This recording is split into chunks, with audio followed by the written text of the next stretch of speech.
Ang aking munting poultry farm. Mag-harvest tayo ngayon ng itlog. Yan. Harvest tayo. Ano po ang aking pinagkakabalahan araw-araw.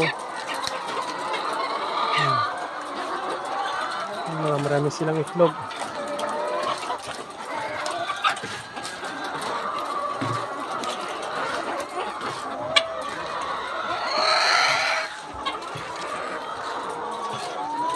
Salamat.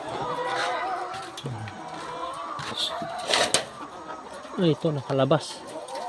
Ay!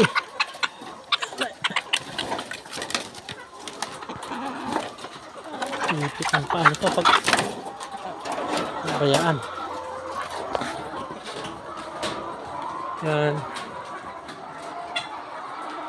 Ito, mga 2 years old na to mga to. 2 years old na. Para medyo okay naman.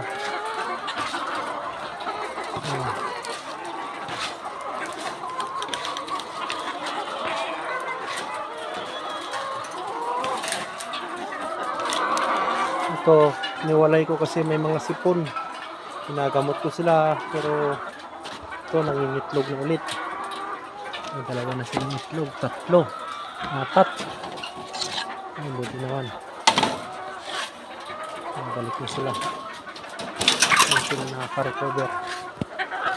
Ngayon, saging ko, na-harvest ko kahapon.